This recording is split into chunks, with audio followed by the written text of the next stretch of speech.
Before you, the Ruger Tapco 1022 tactical plinker.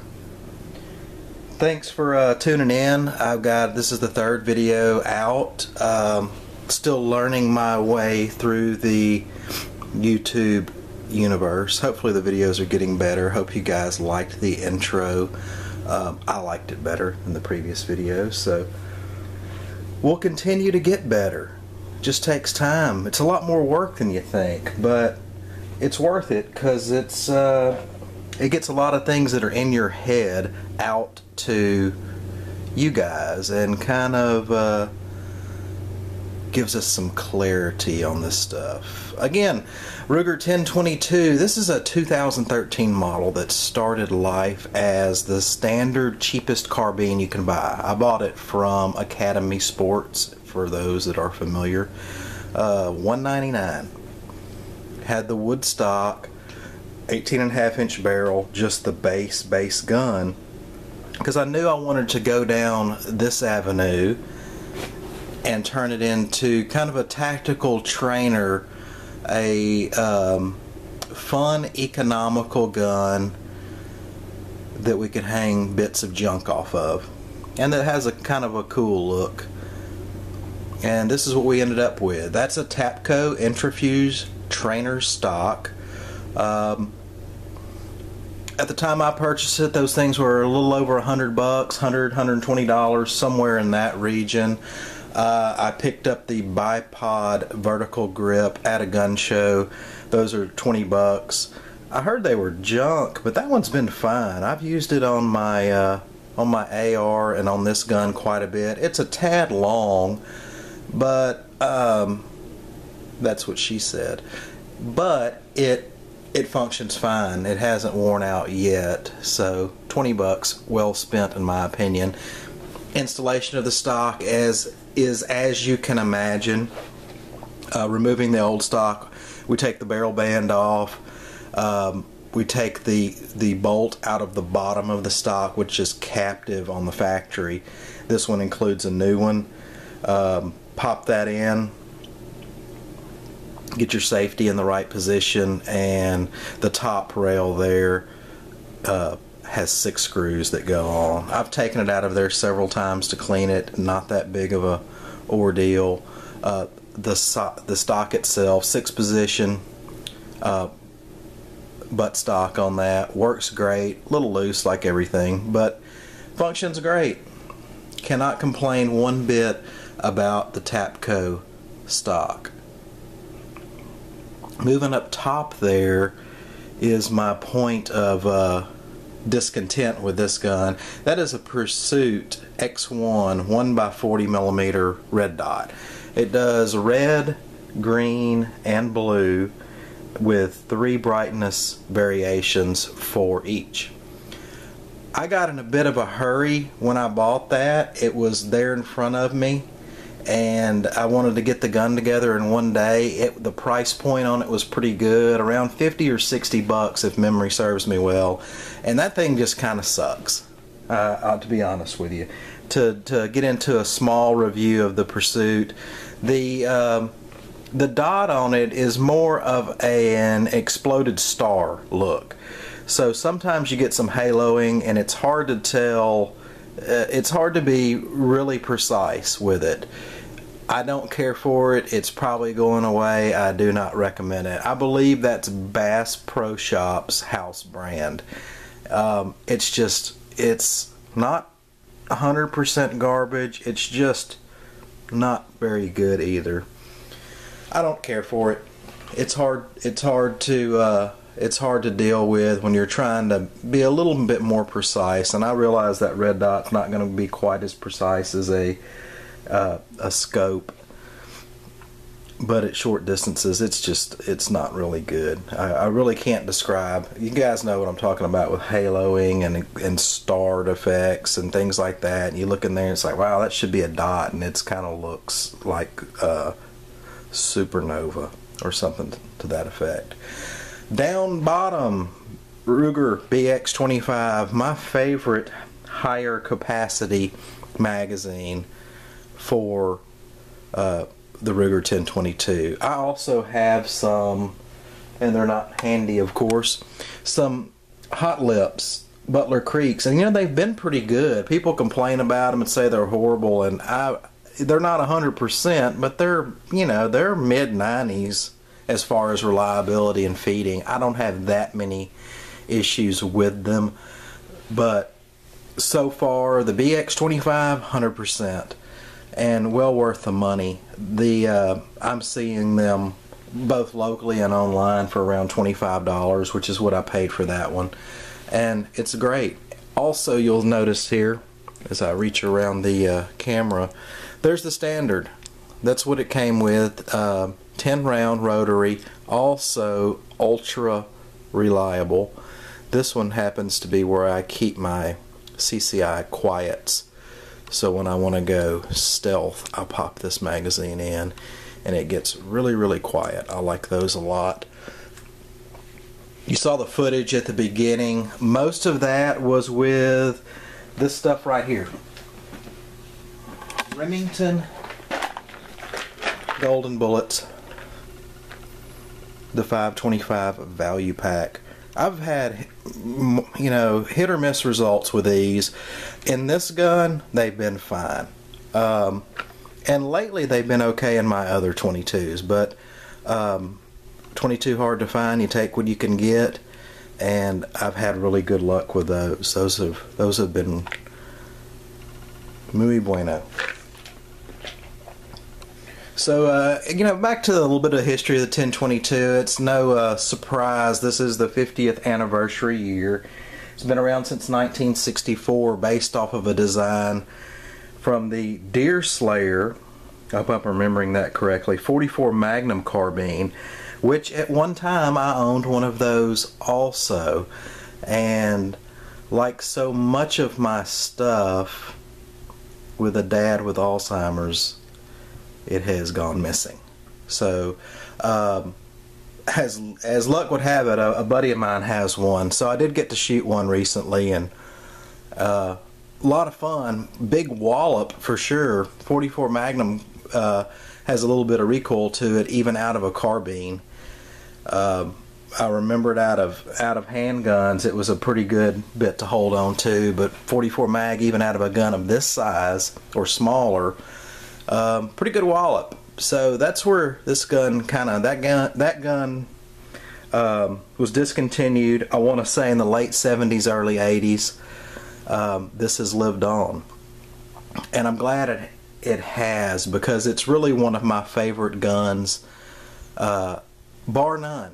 This is probably one of the favorite guns I own, and I just like the series.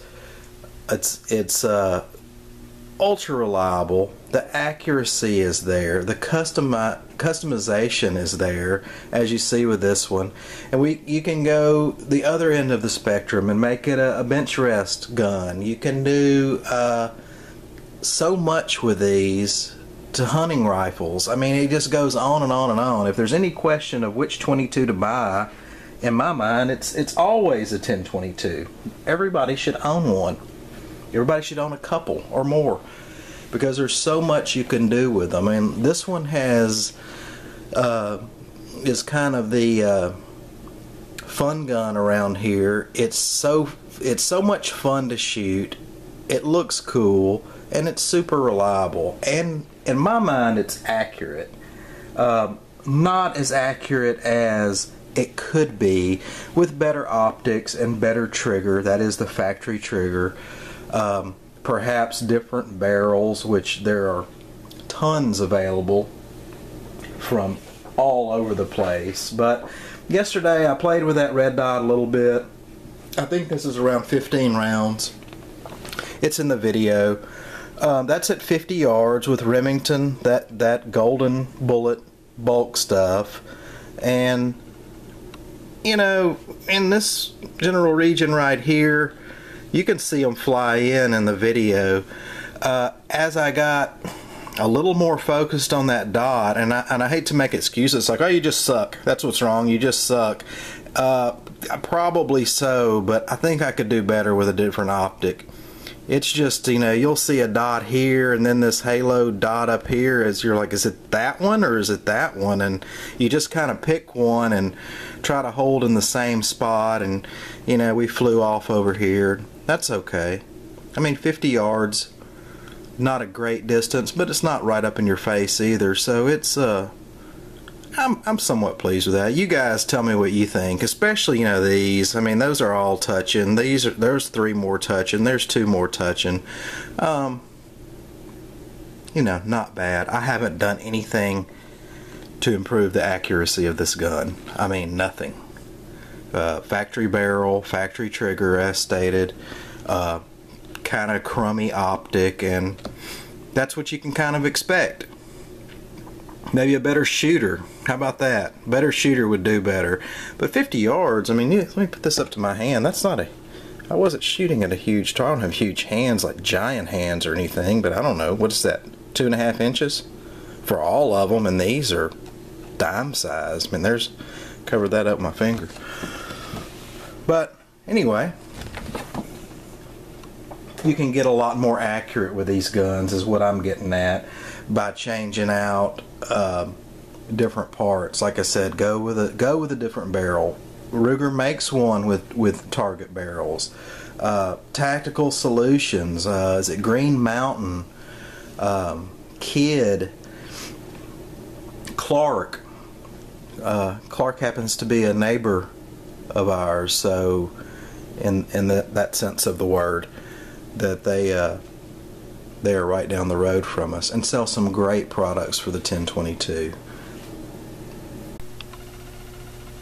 But you really don't have to, you know, spend a lot of money changing these if you don't want to. Some of the simple things you can do really yourself is replace that bolt buffer that sits behind the bolt. It's a little steel bolt. The receiver is aluminum.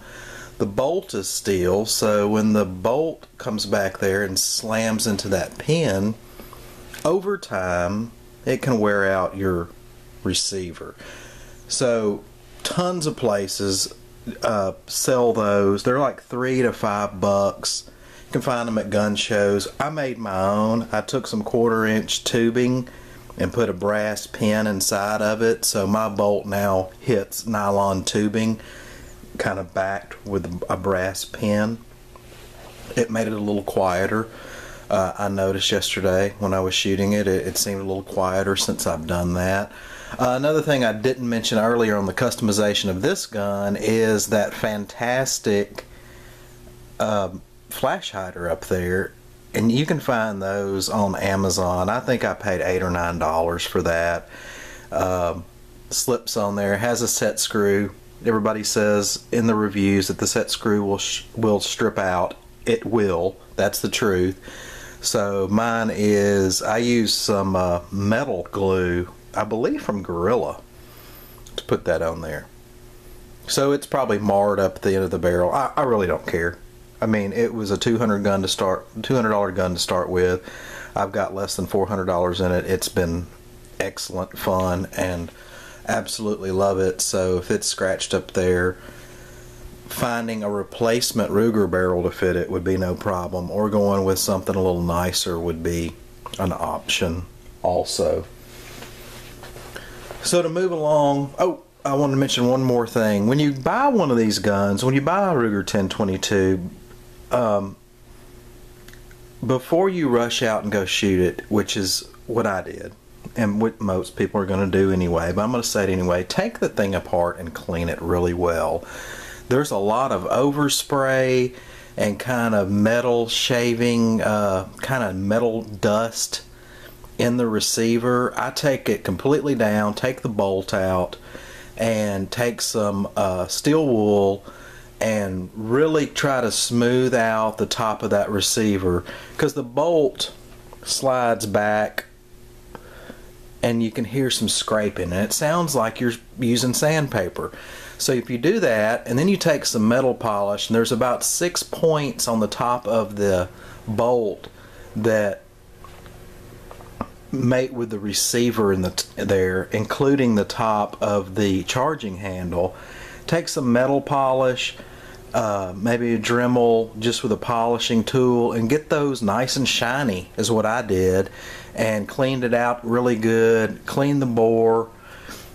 You just clean it as if you had already put 1,000 rounds through it. Clean it really well. Get down into the trigger. I put a little dry lube, like some One Shot, down in the trigger group, and all that honestly makes a huge difference. It smooths out the gun quite a bit, and it takes, you know, it's 30-45 minutes to get that stuff done, and it really makes a big difference because these guns are inexpensive. So the less time that Ruger puts human hands on them, the more affordable they can, you know, they can be. They can keep them at $200, $225, $250 for some of them, if they don't have to put a lot of human labor in there doing that kind of stuff. So do it yourself, and you'll be glad you did, because you'll notice you pull back that bolt and it sounds like Rice Krispies and sandpaper. Then you do that and it gets a lot smoother. You're like, hey, that was a decent tip. And it's not my tip. It's, I mean, I watch as much as I do anything else. I watch YouTube videos, guys who are really experts on this stuff. It's worth the time there to do that. Like I said, this is one way to go with the gun. That's a 2013 model. And you saw my son shooting in the beginning of the video. He's grown a little bit since then. He's getting to be a big dude. So his 13th birthday is coming up, and I hope he doesn't see this video. I don't think he will, because he has no idea I'm doing any of this kind of stuff. This is his birthday present. This is a 2014. I'll see if I can get in here. You can see on the bolt 50th. It's hard to see. 50th anniversary in stainless, and this is the Mossy Oak edition. And we were at a gun show not too long ago, and he really liked the camo. He's into camo stuff. It's not so much my thing, but I dig it. It hasn't been shot yet. He hasn't seen it, and his birthday's in a couple of weeks. So it kind of brings me to another point of these guns, and I'll just see if I can sit this up where you can kind of get a look at it. Pardon my ill-fashioned studio here. Maybe that'll stay. Maybe I can stick that magazine right up there with it. There we go. Sweet little gun too. I mean, how different, how similar and how different could those two be? But, you know, the point of it is, you know, share shooting with your kids. And if you are a kid, share shooting with your parents. Tell them you want a 10-22. You'll notice that that one has iron sights on it. He's used to that one, the black one, with the red dot. But I want to back him all the way up, get him on irons. You know, maybe around Christmas time we'll put, that gun will probably get a scope and not a red dot. Some kind of 3x9 or something like that at some point. But I want him to shoot that, and I think he's gonna love that gun. I do. I think it's cool. I did the same thing with it. It's been taken down. It's got that nylon homemade bolt buffer that I did, and I cleaned it out, and the action got a lot smoother. And like I said, a little time, you're on your way with it. So this is a video as much for my son as it is for you guys. So hopefully this video will last online for years to come. And I wanted to get him the 50th anniversary because when the 75th anniversary comes out and he can buy his son one, he'll have a great story to tell. And that's kind of what we're trying to build, a little family history. And these are great family guns, and that kind of leads into who's this for. I think it's for everybody. I think anyone in the gun community or thinking about getting into firearms for recreation or defense or for any reason needs to have a Ruger 10-22 around the house, or a couple or three. I think they're great for training. They're great for hunting small game, training for a more tactical carbine perhaps. And we can get all controversial, but you know, if somebody doesn't have a gun at all, this is their first gun and they go out and spend a lot of time with it, and you start jumping into some ammo like that, Velocitors and Stingers. Is it a home defense gun? Probably not my first choice, but hey, you saw how you know how rapid, and you saw at the beginning of the video how rapidly you can fire these, and how you can stay accurate with them because of the lack of recoil and blast and everything that comes from that. Is rimfire a reliable choice? You know, it's not 1980s rimfire. I remember those days. I mean, it's pretty reliable. It's not 100% due to the nature of the design, but those are a couple of hot loads right there, and if somebody was to sling a few of them my way, I'd stop doing bad stuff. But is that a recommendation? Yes and no. If that's all you've got and you've shot it a bunch, you're better off with that than you are to go buy, you know, a 357 SIG Glock or SIG for that matter, put half a box downrange and think you're good with it. You're just not. Handguns take a lot of training, as you guys know. These are easier, much easier to be accurate. So take that for what it's worth. If you're an idiot, well, maybe I am. But I tell you what, if I step around the corner with this gun in the back, it's got a light on the other side, and you see muzzle end and big magazine, you know, you don't know that it's not an AR. There's an AR sitting right over there. We'll do a review on it another time, but I'm not saying go out and sell your AR or your AK or your 870 or whatever it may be, your Tavor, and replace it with a 10-22. If you don't own a gun now, you were brought up in a family that didn't own firearms. This is where I would start and learn this gun. And if something bad should happen, it's what you've got, and you've shot it 1,000 times or 3,000 times, and you know what it's going to do. So it's a starting place for sure. It will teach you a lot about fundamentals and accuracy and trigger and maintenance and a lot in customization, and there's a lot to learn from these guns. I think they are absolutely excellent. The pros, everything we've talked about, they're just awesome.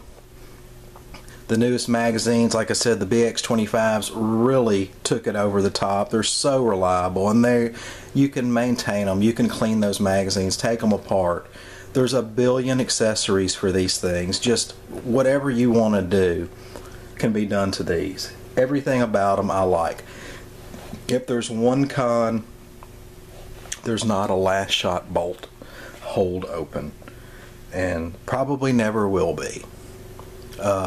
Auto bolt releases are there. I don't have a problem with that. It gets some people out for some reason, that you hit the button and pop it back and it goes forward. You don't have a last shot bolt open, so why are you worried about it's so hard to lock it back? When are you locking it back? When you clean it? I don't know. That's when I lock it back. I don't lock it back really any other time. You might when you transport your guns. I don't.